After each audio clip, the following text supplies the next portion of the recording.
25 años fortaleciendo la educación a distancia con calidad y compromiso. Videocomunicación UNED y la Cátedra de Sociología de la Escuela de Ciencias Sociales y Humanidades presenta Perspectivas sociológicas de la realidad costarricense. Código 5414. A cargo del doctor José Andrés Herrera Rey.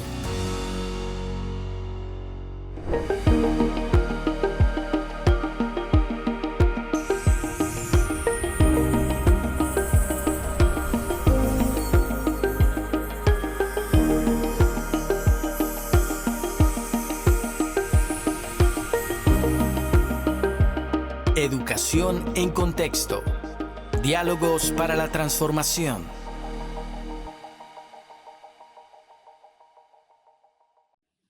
¿Cuál costarricense no ubica la Escuela Buenaventura Corrales, conocida popularmente como la Escuela Metálica? ¿Qué ocurre realmente dentro de esas aulas?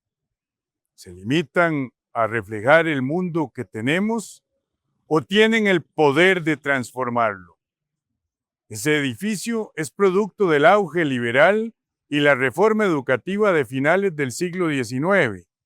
Es el producto de una ambición de modernizar el país. Acompáñennos a descubrir si la educación costarricense es un espejo que valida las desigualdades o un martillo con el que podemos forjar una nueva sociedad.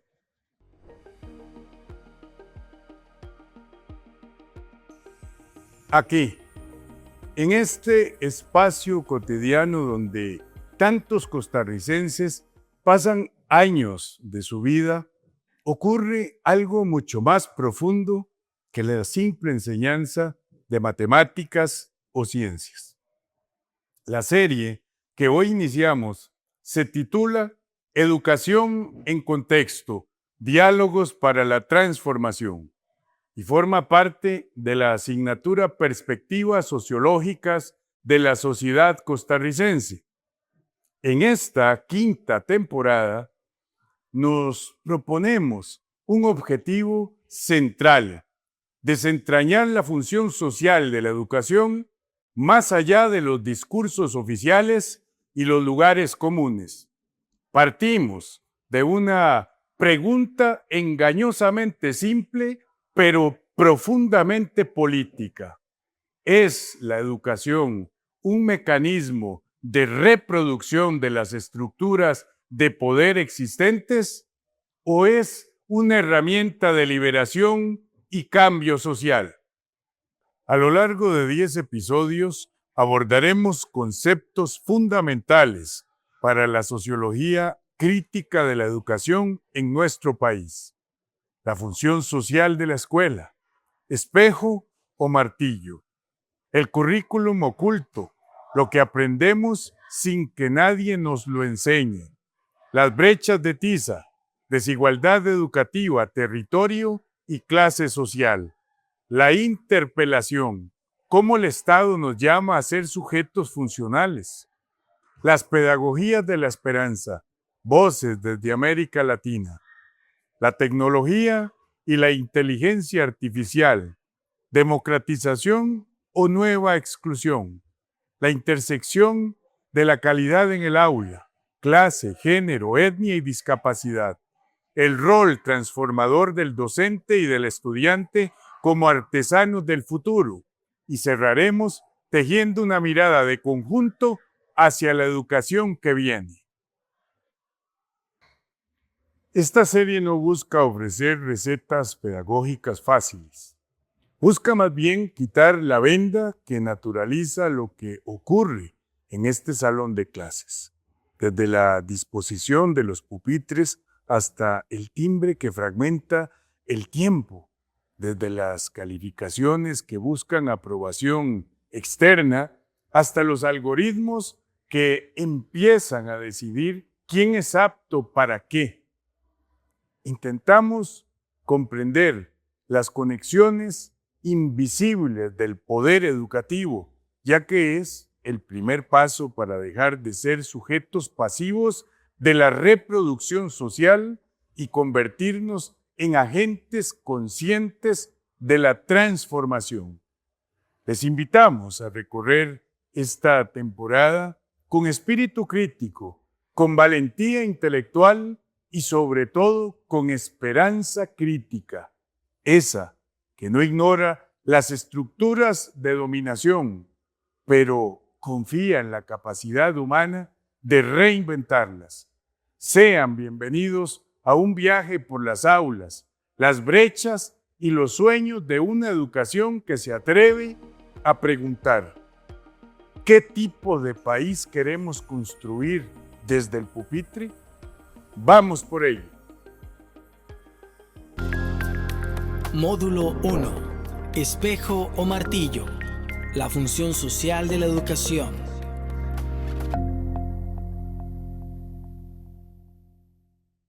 Hoy exploraremos el tema espejo o martillo, la función social de la educación. Antes de comenzar, les invito a visitar la descripción del video para acceder al clip que abre esta quinta serie. Educación en contexto. Diálogos para la transformación.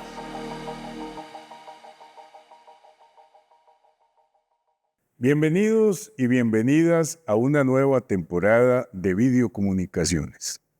En nuestra serie anterior logramos desvelar cómo el poder no es algo lejano, sino una red de hilos que nos atraviesa en lo cotidiano. Hoy nos centraremos en una de las instituciones más potentes de esa red, el sistema educativo. La pregunta que guiará este ciclo es deceptivamente simple, pero profundamente política. ¿Es la educación un espejo que se limita a reflejar y validar las estructuras de poder existentes? ¿O es un martillo con el que podemos romper moldes y forjar una sociedad distinta? En el marco de nuestras reflexiones sociológicas, no buscamos respuestas complacientes. Queremos comprender las fuerzas que chocan dentro de cada aula costarricense, desde las escuelas unidocentes en nuestras costas hasta los grandes centros urbanos del Valle Central. ¿Estamos educando para la obediencia o para la liberación? La sociología de la educación contemporánea nos obliga a alejarnos de la visión idílica de la escuela como un jardín de infancia neutral.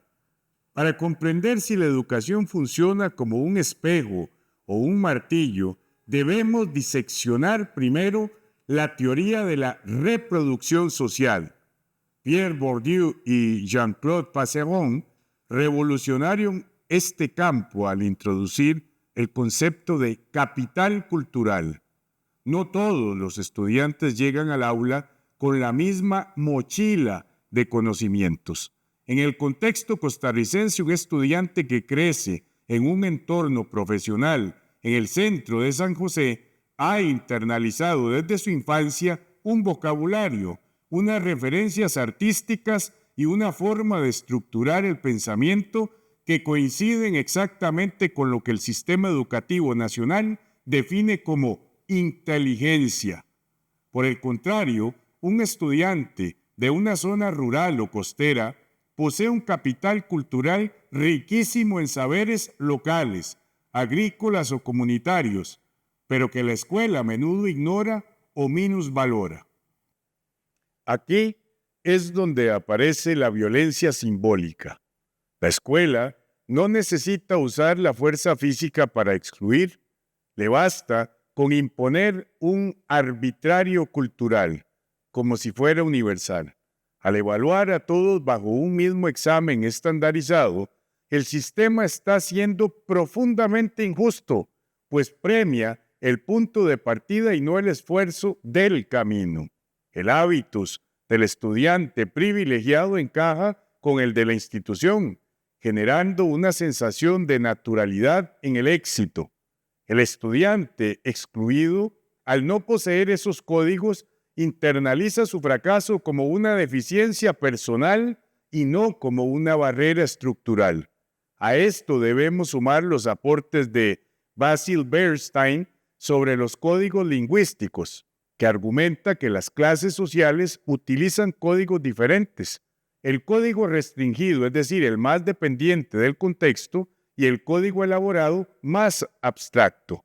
La escuela costarricense exige el uso del código elaborado para todas sus materias. Si un docente no es consciente de esta brecha, terminará evaluando la forma, es decir, el lenguaje, por encima del fondo, es decir, por encima del entendimiento del concepto, convirtiendo el aula en un espejo que solo refleja las ventajas de origen. Pero, ¿dónde está el martillo? Aquí invocamos la pedagogía crítica. Paulo Freire, en su Pedagogía del Oprimido, nos advierte sobre la educación bancaria. Este modelo trata al estudiante como una cuenta de ahorro donde el educador deposita fragmentos de información muerta. Es la educación para la adaptación, para la domesticación del sujeto. En cambio, la educación como práctica de la libertad exige la concientización. El martillo es la capacidad del aula para desnaturalizar la realidad. En Costa Rica esto significa cuestionar por qué nuestra estructura social es la que es, quiénes se benefician de ella y cómo el conocimiento puede servir para la acción política. El martillo también se manifiesta en el concepto de agencia. Aunque las estructuras de poder son fuertes, los sujetos, es decir, los docentes y estudiantes, no son piezas pasivas. Paul Willis demostró que los estudiantes a menudo desarrollan culturas de resistencia que desafían la lógica de la reproducción.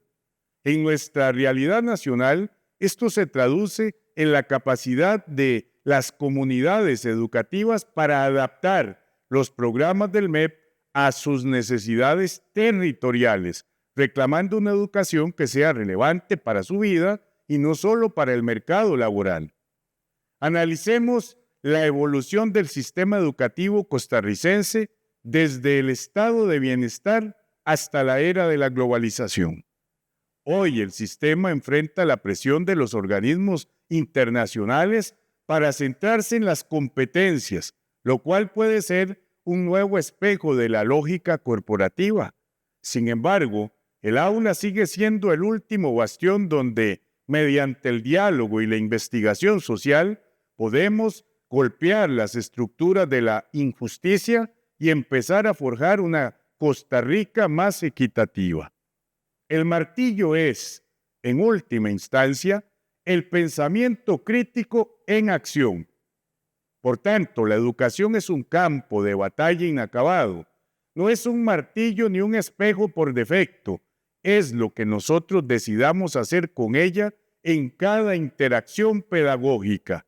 La transformación social ocurre en la tensión constante entre la estructura que nos limita y la agencia que nos libera. Los invito a que cerremos este video pensando esta última situación.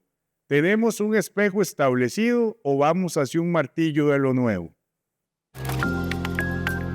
Módulo 2. El currículum oculto. Lo que aprendemos sin que nos lo enseñen. Gracias por acompañarnos. En este episodio analizaremos el currículum oculto. Lo que aprendemos sin que nos lo enseñen. Antes de entrar en materia, les recuerdo que pueden acceder al clip introductorio de la serie en la descripción del video. Educación en contexto. Diálogos para la transformación.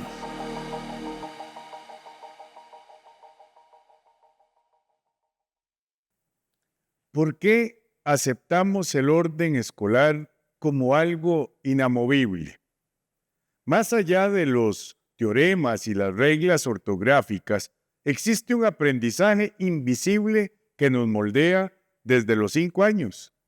Hoy exploramos el currículum oculto, la socialización del silencio, la gestión del tiempo ajeno y la construcción de la obediencia en el aula costarricense.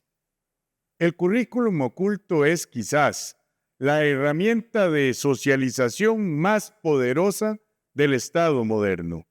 Philip Jackson, quien acuñó el término en su obra La vida en las aulas, identificó que la experiencia escolar se define por la multitud, el elogio y el poder. Aprendemos primero a vivir en la multitud. La escuela es el primer espacio donde el individuo debe postergar sus necesidades biológicas y deseos inmediatos para encajar en una masa organizada.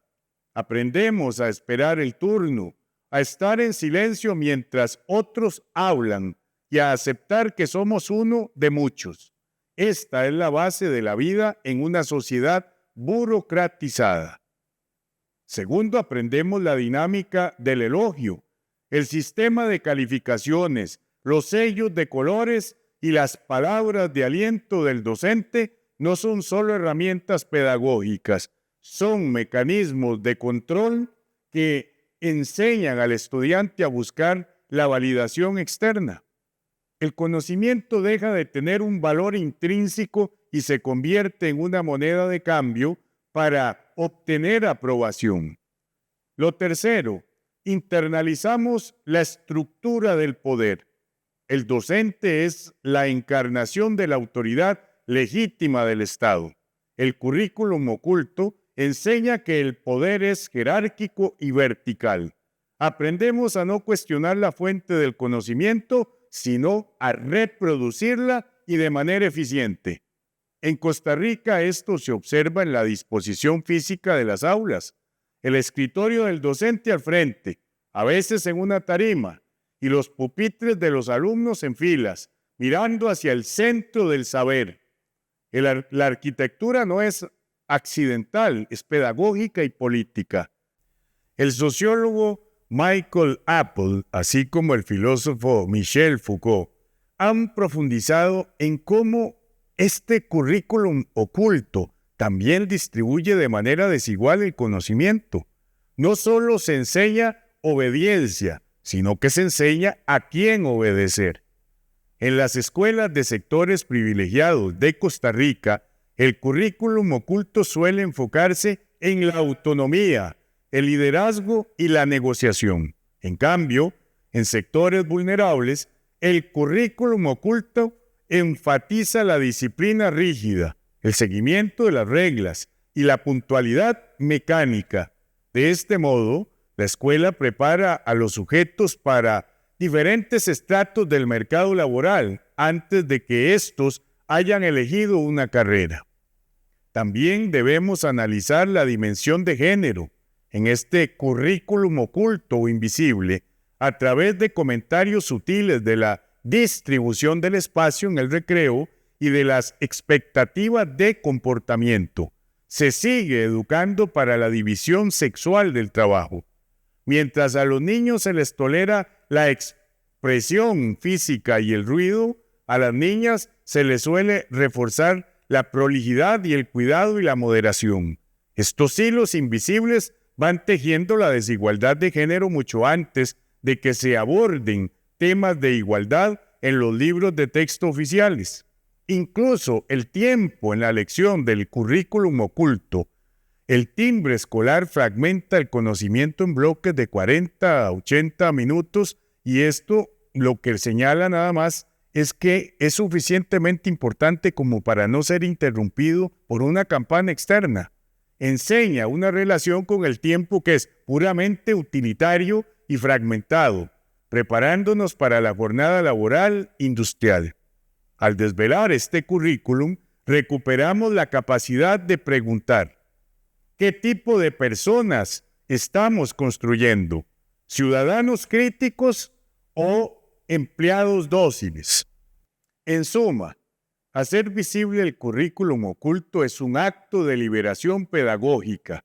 Al identificar estas lecciones invisibles, dejamos de ser víctimas de una socialización automática y recuperamos nuestra autonomía como sujetos pensantes. El reto para todos es transformar el aula en un espacio donde lo que se enseñe en silencio sea la libertad, el respeto mutuo y la solidaridad y no la sumisión. Módulo 3. Brechas de tiza. Desigualdad educativa en Costa Rica.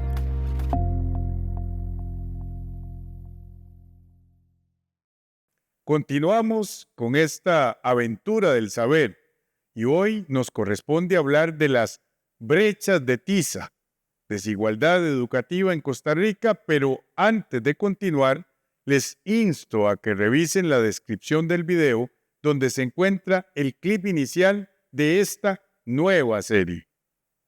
Educación en contexto. Diálogos para la transformación.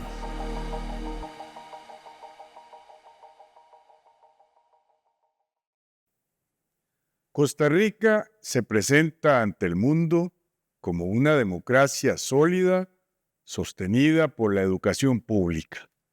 Pero bajo el brillo de nuestras estadísticas de alfabetización se esconden fracturas profundas que amenazan nuestra cohesión social. Hoy analizamos las brechas de tiza, el abismo entre la educación como derecho universal y la educación como privilegio geográfico y de clase. La desigualdad educativa en Costa Rica es un fenómeno que la sociología describe como segmentación sistémica. Ya no podemos hablar de un solo sistema educativo costarricense, sino de circuitos diferenciados que ofrecen experiencias vitales totalmente distintas. El primer gran abismo es la brecha digital y tecnológica. Los datos del estado de la educación han sido contundentes. No se trata solo de tener una computadora, sino de la calidad de la conexión y sobre todo del acompañamiento pedagógico que se tenga. Durante la pandemia, miles de estudiantes costarricenses sufrieron el apagón educativo porque su realidad tecnológica era nula. El estudiante que tiene que subir a un árbol para captar señal o que comparte un único celular con 3 hermanos no compite en igualdad de condiciones con quien tiene fibra óptica y un tutor privado. Debemos hablar también de la brecha territorial. Existe una Costa Rica del Valle Central y una Costa Rica de las periferias, costas y fronteras. En provincias como Limón, Punta Arenas y Guanacaste, los indicadores de exclusión escolar son dramáticamente superiores a los de San José o Heredia. Las escuelas unidocentes en zonas rurales son el ejemplo máximo de esta brecha. Un solo docente debe atender todos los niveles simultáneamente, a menudo con infraestructuras que carecen de agua potable o techos seguros.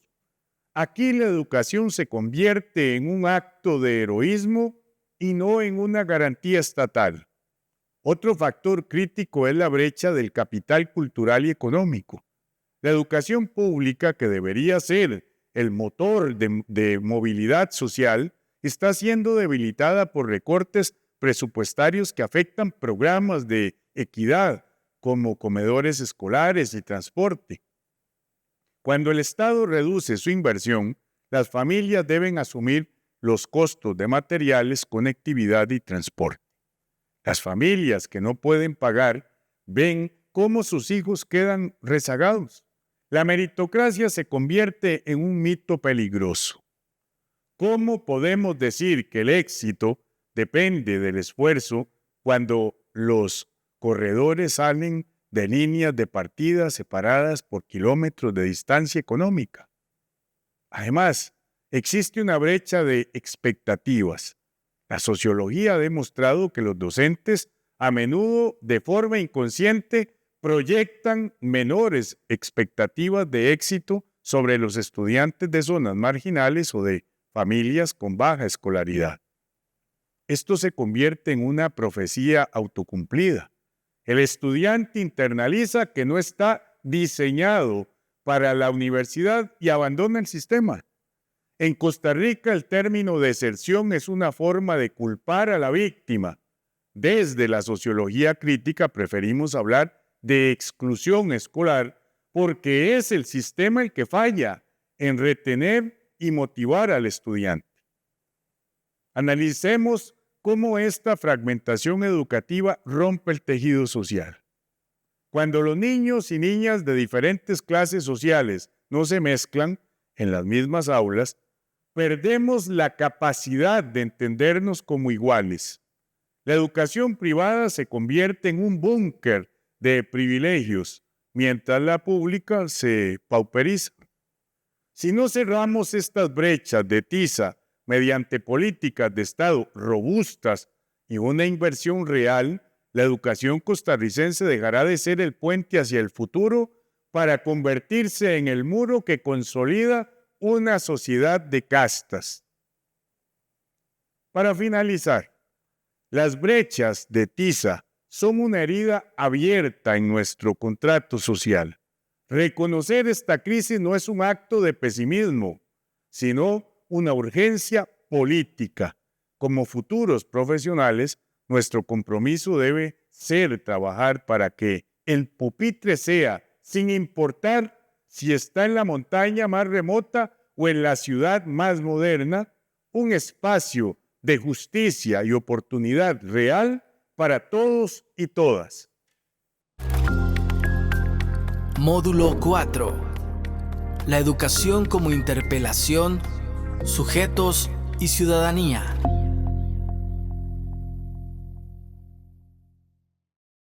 En esta entrega exploraremos la educación como interpelación, sujetos y ciudadanía. Antes de comenzar este recorrido, les invito a visitar la descripción del video para que puedan ver el clip de inicio de esta serie. Educación en contexto. Diálogos para la transformación. ¿Por qué nos sentimos ciudadanos? ¿Por qué aceptamos ciertos roles sociales como si fueran nuestra propia identidad? Hoy exploraremos cómo la educación nos llama a ser alguien. Usaremos el concepto de interpelación de Luis Althusser para entender cómo el Estado utiliza el aula para construir al sujeto que necesita para su propia estabilidad y reproducción. Para comprender la interpelación, debemos primero situar la escuela como el aparato ideológico del Estado, predominante en la modernidad. Según Luis Althusser, el Estado no sobrevive solo mediante la represión, es decir, sobre la policía y el ejército, sino principalmente a través de la ideología, tema del que hablamos ampliamente en una serie anterior. La interpelación es el mecanismo mediante el cual la ideología recluta a los individuos. Es el famoso ejemplo de Althusser, alguien grita, usted, y al darnos la vuelta nos convertimos en sujetos de ese llamado. En la educación, este llamado es constante y multifacético. En la historia de Costa Rica, la educación ha sido el gran motor de interpelación nacionalista. Desde la reforma de Mauro Fernández, a finales del siglo XIX, la escuela tuvo la misión de crear costarricenses. Se nos llamó a ser pacíficos, trabajadores y democráticos. Esta identidad, aunque positiva en muchos aspectos, también funcionó para silenciar las voces que no encajaban en ese molde blanco, civilizado y meseteño.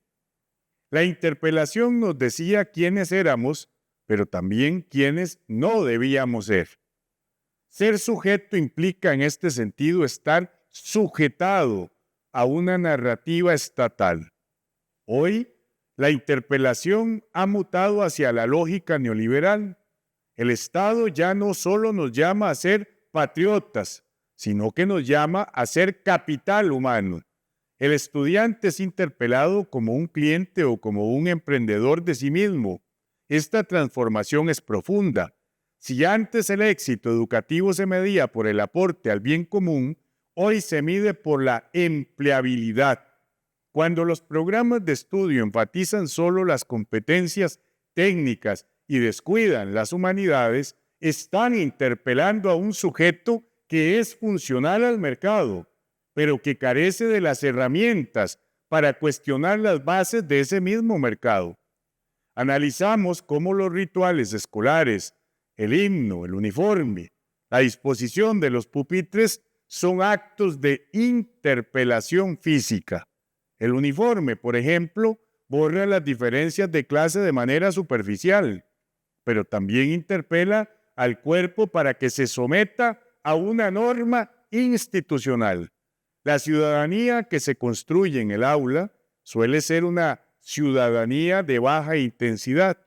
Se nos enseña a votar cada 4 años, pero rara vez se nos interpela como sujetos con poder para transformar las estructuras económicas. Desde la sociología de la educación, debemos preguntarnos, ¿es posible una contrainterpelación?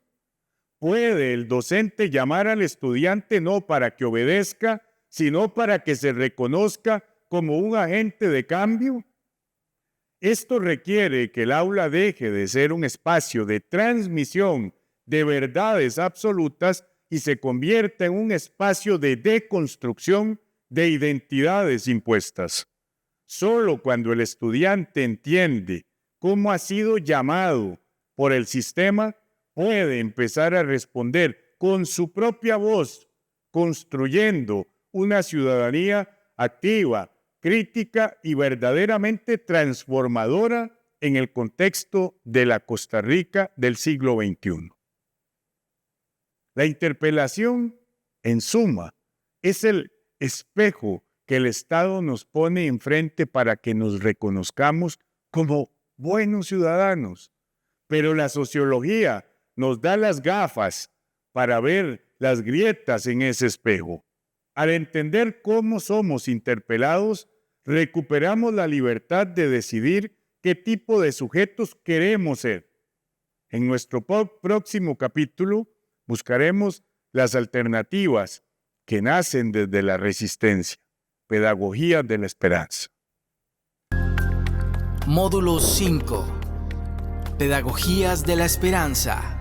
Voces desde América Latina.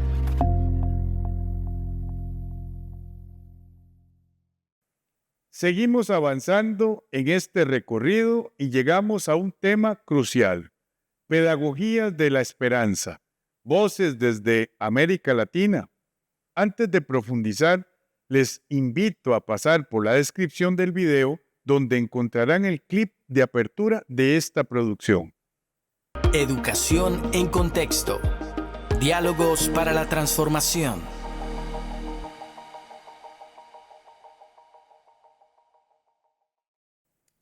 Frente a los sistemas de control y reproducción, nuestra región ha respondido con una de las tradiciones pedagógicas más vibrantes y rebeldes del mundo. Hoy nos alejamos de los modelos importados para abrazar las pedagogías de la esperanza. Vamos a explorar cómo el pensamiento de Paulo Freire y las experiencias de educación popular en nuestra América Latina siguen siendo la brújula para una educación que no se rinde ante la desigualdad. Hablar de esperanza en sociología no es un acto de romanticismo, sino un imperativo político. Paulo Freire, en su tránsito de la pedagogía del oprimido a la pedagogía de la esperanza, nos señala que la esperanza es una necesidad ontológica. El punto de partida es la crítica radical a la educación bancaria que ya hemos hablado. Pero la alternativa no es solo un método, es una postura ante la vida. La educación problematizadora. La pedagogía de la esperanza se basa en el diálogo como en el encuentro de saberes. En nuestra región, esto ha significado reconocer que el conocimiento no reside exclusivamente en la academia, sino también en las comunidades campesinas, indígenas y urbanas marginales. En Costa Rica, hemos tenido experiencias valiosas en educación de adultos y extensionismo social, donde se aplica esta horizontalidad. Nadie educa a nadie, pero tampoco nadie se educa solo. Nos educamos en comunión, mediatizados por la realidad que buscamos transformar. Un pilar fundamental de esta corriente es la investigación-acción participativa, desarrollada por Orlando Falls Borda, que propone que la educación debe servir para que las comunidades investiguen su propia realidad y actúen sobre ella. No se trata de educar a los pobres, sino de que los sectores populares se conviertan en sujetos de su propio conocimiento. Esto rompe con la interpelación tradicional que los sitúa como objetos de una ayuda estatal. La esperanza es, en ese sentido, la capacidad de ver el futuro no como algo predeterminado, sino como un tiempo de posibilidad. Analicemos entonces la educación popular como una herramienta de los movimientos sociales en América Latina. La educación ha sido pegamento de la resistencia. Estas pedagogías rescatan la afectividad, la corporalidad y la fiesta como formas de aprendizaje, desafiando la frialdad racionalista de la escuela tradicional. En Costa Rica, el reto es integrar estas voces en el sistema formal, evitando que se conviertan en métodos vacíos y manteniendo su carga de transformación social. La esperanza freiriana es una esperanza crítica. No ignora el poder de los hilos que nos atan, como fue explicado en una serie anterior, pero confía en la capacidad humana de cortarlos. Para el quehacer del análisis sociológico, esto significa entender que el aula es un espacio de anuncio y denuncia. Denunciar la deshumanización del presente y anunciar un futuro donde la dignidad sea la norma. La pedagogía de la esperanza nos invita a ser sociólogos de la posibilidad, buscando en cada estudiante y en cada comunidad las semillas de una sociedad distinta. Para finalizar, la pedagogía de la esperanza nos recuerda que educar es un acto de amor y de valentía en un mundo que nos invita al cinismo y al individualismo. Apostar por el diálogo y la construcción colectiva es la mayor rebeldía. El futuro no es un destino al que llegamos, sino un camino que construimos mientras caminamos y aprendemos juntos.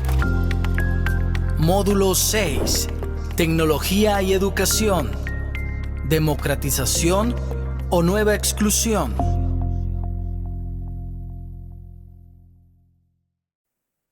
Continuamos con el análisis del tema. Hablaremos de tecnología y educación. Democratización o nueva exclusión. Antes de entrar en el contenido, les animo a consultar la descripción del video, donde podrán acceder al clip de apertura de la serie. Educación en contexto. Diálogos para la transformación.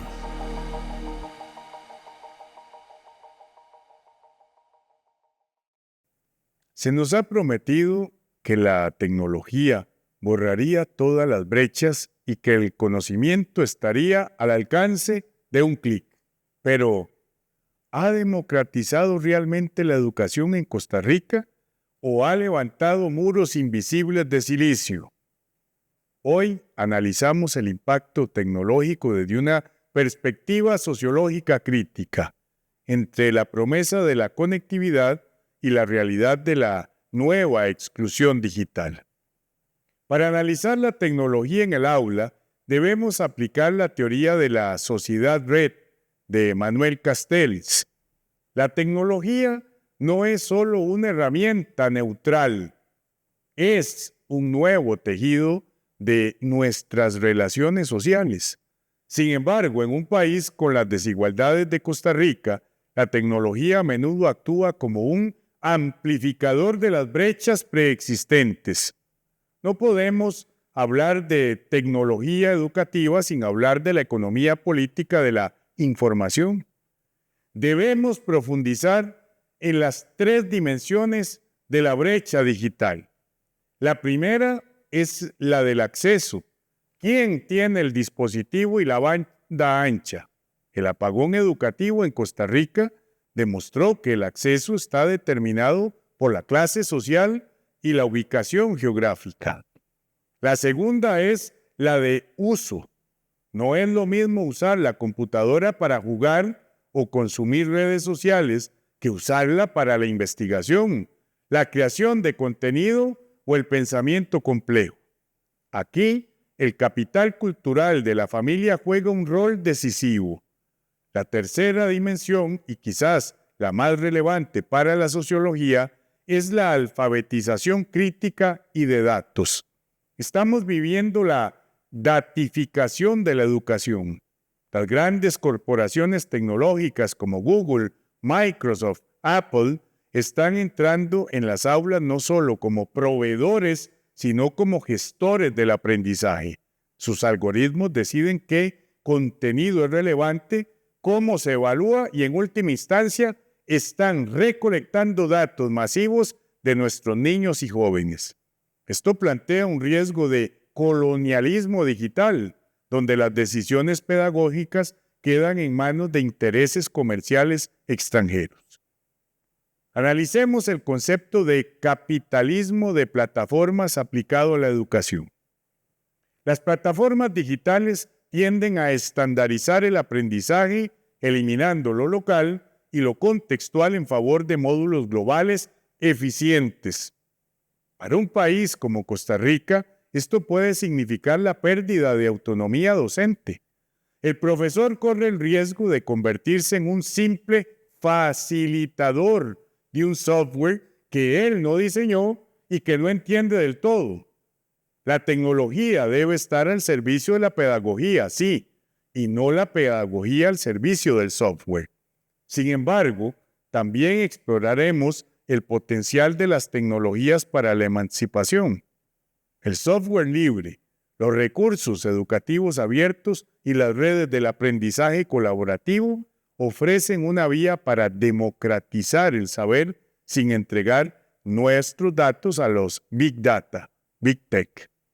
La inclusión digital en Costa Rica requiere más que repartir laptops, formar ciudadanos que entiendan la arquitectura del mundo digital para poder hackearla a favor de la justicia social. El reto es usar la red para fortalecer los vínculos humanos, no para reemplazarlos por interfaces frías. Es decir, la tecnología en el aula es un campo de tensiones. Puede ser el hilo que nos conecte con el conocimiento global o la cadena que nos sujete a nuevas formas de vigilancia y consumo. El futuro de la educación en Costa Rica depende de nuestra capacidad para desarrollar una soberanía tecnológica que ponga la ética y el pensamiento crítico por encima del algoritmo. Módulo 7. Pedagogía de la interseccionalidad. ¿Cómo se cruzan las dimensiones en el pupitre? Me complace que sigamos explorando estos temas. En esta ocasión abordaremos pedagogía de la interseccionalidad. ¿Cómo se cruzan las dimensiones en el pupitre? Pero antes de continuar, les invito a ver el clip inicial de esta serie, disponible en la descripción del video. Educación en contexto. Diálogos para la transformación. El aula no es un espacio de sujetos genéricos. Es un punto de encuentro de biografías marcadas por la clase, el género y la etnia. Hoy utilizamos la lente de la interseccionalidad para entender cómo estas dimensiones se cruzan en el pupitre, desafiando el mito de la homogeneidad y buscando una verdadera justicia pedagógica en nuestra diversidad. La interseccionalidad, concepto acuñado por Kimberlé Crenshaw y expandido por la sociología feminista negra, nos enseña que las opresiones no se suman, sino que se sintetizan de forma única. En análisis sociológico, esto nos obliga a cuestionar al estudiante promedio que los programas oficiales suelen imaginar. En Costa Rica, el sistema educativo se diseñó bajo una lógica de blanqueamiento y asimilación donde ser buen estudiante implicaba abandonar las particularidades culturales para adoptar un modelo valle centralista. Analicemos la intersección entre clase y etnia. No es lo mismo ser un estudiante de escasos recursos en el centro de San José que ser un estudiante indígena en un territorio de Talamanca. Para este último, la barrera no es solo económica, sino lingüística y cosmológica. La escuela, al imponer el español y un currículum basado en la historia occidental, ejerce una exclusión que la interseccionalidad permite visibilizar. Aquí, el éxito académico se convierte en una carrera de obstáculos, donde el estudiante debe elegir entre su identidad y la aprobación del sistema. A esto debemos sumar la variable de género. La sociología del género en la educación ha demostrado que el aula es un sitio de reproducción de la masculinidad hegemónica y la feminidad subordinada. Analicemos cómo las expectativas docentes varían. A menudo se incentiva a los varones hacia las ciencias duras y la tecnología, mientras que a las mujeres se les refuerza sutilmente hacia las áreas de cuidado o letras. Cuando cruzamos esto con la clase social, vemos cómo las mujeres de sectores vulnerables enfrentan una doble presión: la falta de recursos y la carga de tareas de cuidado en el hogar que limitan su tiempo de estudio. También es fundamental incluir la discapacidad y la diversidad sexual. La interseccionalidad nos permite ver que un estudiante sexualmente diverso de una zona rural enfrenta riesgos de exclusión que son cualitativamente distintos a los de un estudiante en la misma condición en un colegio privado urbano. El sistema debe pasar de la integración a la inclusión real. Esto implica transformar la estructura misma para que la diferencia no sea vista como una deficiencia, sino como una potencia pedagógica. Exploremos cómo los docentes pueden aplicar una pedagogía interseccional. Esto requiere una escucha profunda y una adaptación del currículum que reconozca los saberes de las periferias. En Costa Rica, esto implica valorar la cultura afrodescendiente, las lenguas indígenas y las realidades de la población migrante como fuentes legítimas de conocimiento científico y social.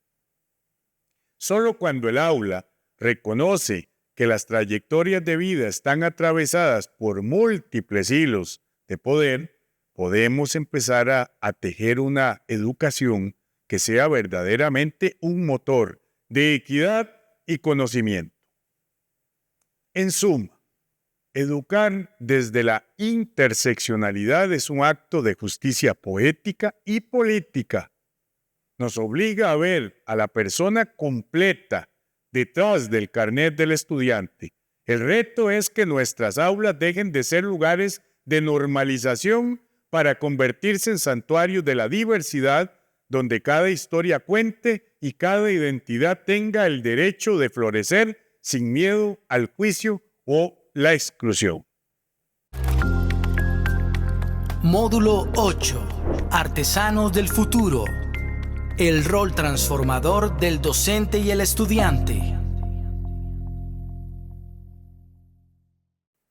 En este video nos adentraremos en el tema Artesanos del futuro, el rol transformador del docente y el estudiante. Pero antes de entrar en materia, revisen la descripción del video para acceder al clip que abre esta quinta serie. Educación en contexto. Diálogos para la transformación.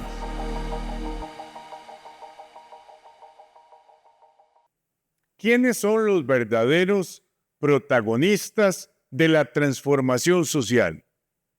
En este episodio reivindicamos la figura de los artesanos del futuro. Más allá de las leyes y las plataformas, la educación es un vínculo humano. Exploremos cómo la relación entre docente y estudiante puede convertirse en el acto de rebeldía más potente contra la reproducción de la injusticia. Para entender el rol transformador, debemos recuperar la idea del docente como un intelectual transformativo, concepto desarrollado por Henry Giraud, en el que dice que el docente no es un técnico que aplica recetas dictadas desde un ministerio. Debe ser un profesional que vincule la enseñanza con la ética y la democracia. En Costa Rica, el magisterio enfrenta un proceso de proletarización. Se les exige más trabajo administrativo, menos autonomía creativa y se les evalúa mediante métricas que ignoran la complejidad humana dentro del aula. Ser un artesano del futuro significa resistir a esa deshumanización. El docente artesano es aquel que, como el alfarero con el barro, entiende que cada estudiante tiene una textura y un tiempo distinto. Esta labor requiere lo que Max van Manen llama tacto pedagógico, la sensibilidad para saber cuándo presionar y cuándo dar espacio, cuándo hablar y cuándo escuchar. En un contexto de crisis social, el docente es a menudo el único referente de estabilidad y esperanza para muchos jóvenes en riesgo de exclusión. Pero el artesano no trabaja solo. El estudiante es el co-creador de esa obra. Debemos romper con la visión del estudiante como un receptor pasivo, esa educación bancaria que hablábamos, para verlo como un sujeto de conocimiento. El estudiante trae consigo saberes, dudas y una lectura propia del mundo. El rol del docente artesano es facilitar que ese estudiante desarrolle su agencia, la capacidad de actuar de forma deliberada en su entorno. En Costa Rica hemos visto ejemplos de esto en proyectos de ferias científicas o de acción social donde los jóvenes proponen soluciones a problemas de sus comunidades. Analicemos la importancia del afecto como categoría política. La sociología de las emociones nos dice que no hay aprendizaje sin vínculo emocional. Cuando un docente cree en el estudiante que el resto del sistema ha descartado, está realizando un acto político de resistencia. La confianza es el hilo más resistente de la sociedad. Exploremos entonces cómo la pedagogía del cuidado y la ternura radical pueden desmantelar la frialdad de las instituciones burocráticas, creando espacios donde el aprendizaje sea una experiencia de vida y no una obligación. Este trabajo artesanal es fundamental para enfrentar los desafíos de la desinformación y el individualismo extremo.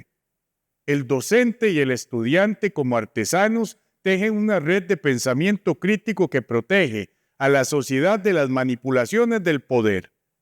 En la Costa Rica del mañana, la calidad de nuestra democracia dependerá de cuántos artesanos logremos formar hoy en nuestras aulas. Personas capaces de imaginar lo que no existe y de trabajar con otros para hacerlo una realidad. Es decir, ser artesano del futuro es una vocación de valientes.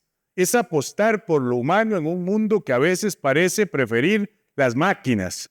A todos los docentes y estudiantes que nos escuchan, su labor es la semilla de la transformación de nuestro país, y eso es lo que necesita. Sigan moldeando con cuidado, con rigor y con mucha esperanza, porque en sus manos está el diseño de la sociedad que viene.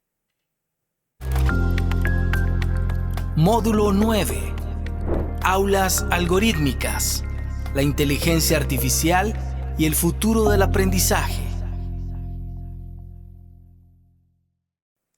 Este episodio está dedicado a las aulas algorítmicas, la inteligencia artificial y el futuro del aprendizaje.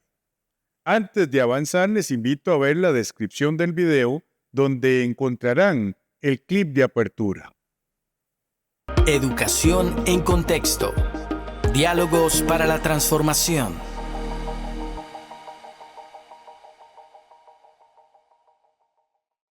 La inteligencia artificial ha cruzado el umbral de la escuela, planteando preguntas que tocan la esencia misma de lo que significa aprender.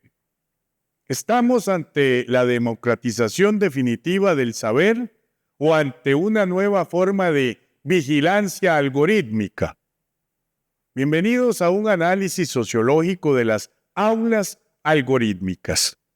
La inteligencia artificial no es solo una nueva herramienta, es un cambio de paradigma en la producción del conocimiento. Por primera vez en la historia, tenemos máquinas capaces de generar lenguaje, resolver problemas complejos y personalizar el aprendizaje a una escala masiva. Pero desde la sociología debemos preguntarnos, ¿quién diseña estos algoritmos y bajo qué intereses? La IA se entrena con datos del pasado. Si esos datos contienen sesgos de género, raza o clase, la máquina simplemente los automatizará y los hará parecer como objetivos. Analicemos el riesgo de la automatización del pensamiento crítico.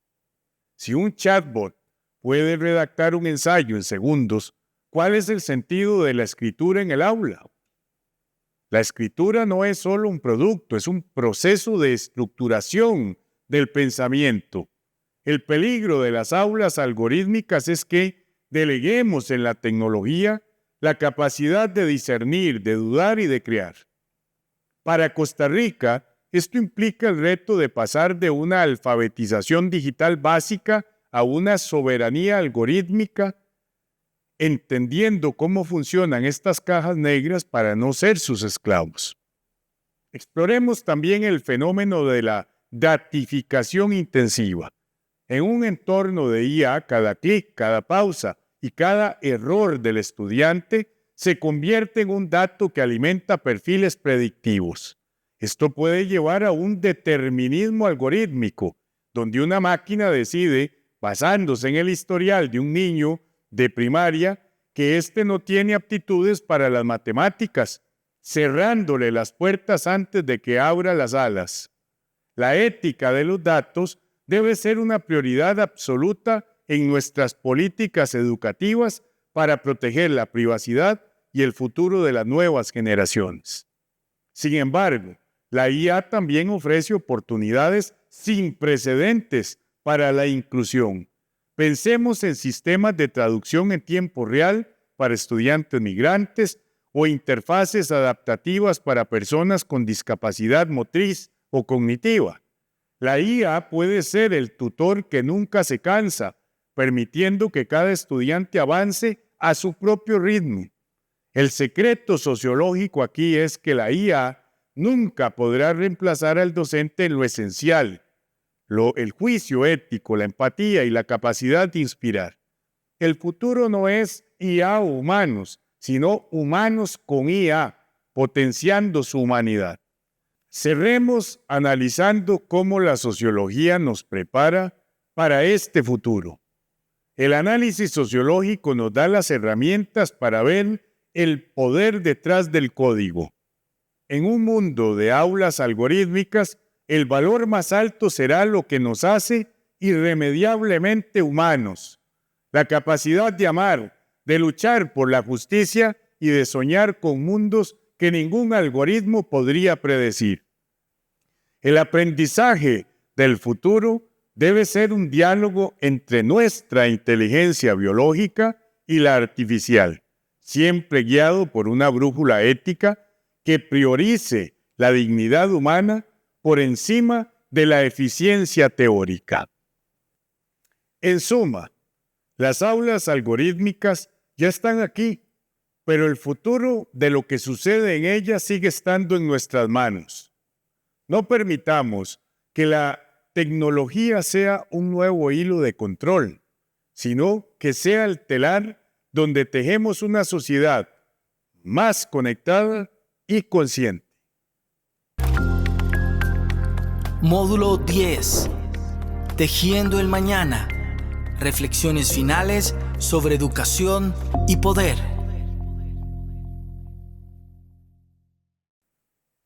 Llegamos al cierre de esta serie con un tema fundamental: tejiendo el mañana. Reflexiones finales sobre educación y poder. Antes de explicar el tema, les invito a observar el clip inicial de la serie ubicado en la descripción del video. Educación en contexto. Diálogos para la transformación.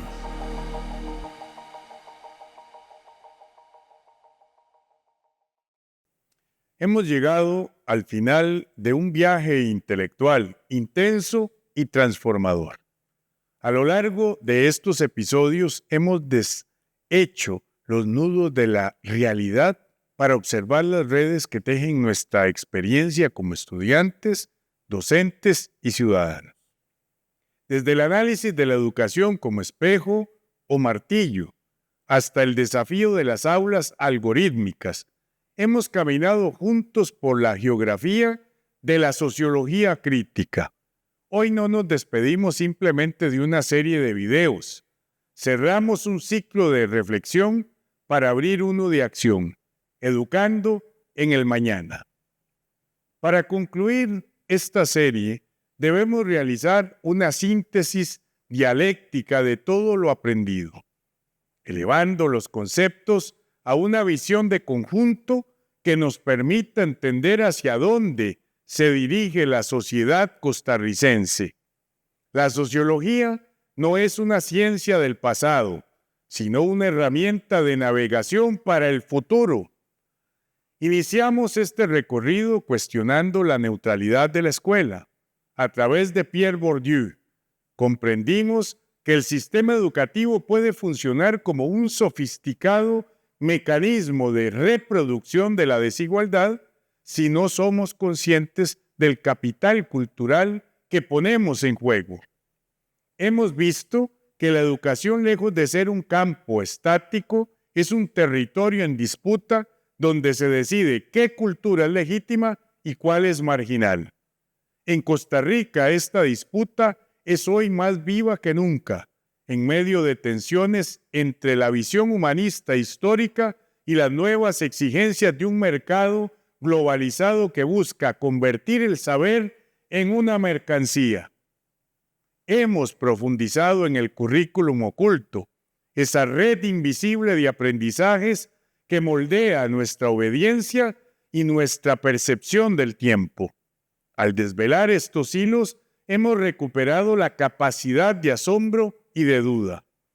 La sociología nos ha enseñado que nada de lo que ocurre dentro de un aula es accidental. Ni la disposición de los pupitres, ni el silencio impuesto, ni la jerarquización de las materias. Reconocer el currículum oculto es, en esencia, empezar a descolonizar nuestra mente y nuestro comportamiento institucional. Las brechas de tiza nos recordaron que la justicia social en Costa Rica sigue siendo una tarea pendiente. No podemos hablar de democracia mientras el éxito académico esté dictado por la ubicación geográfica o el nivel de ingresos. La segmentación del sistema educativo es la mayor amenaza para nuestra paz social. La sociología crítica nos invita a dejar de culpar al estudiante por la deserción y empezar a señalar la exclusión sistemática que el Estado permite al desatender las periferias. La educación debe volver a ser el puente y no el muro. A través de la interpelación, comprendimos que el Estado nos llama a ser sujetos funcionales, pero que tenemos la capacidad de responder desde nuestra propia agencia. La identidad no es un destino, sino un proceso de construcción constante. Las pedagogías de la esperanza de Paulo Freire nos dieron la brújula ética para no caer en el cinismo.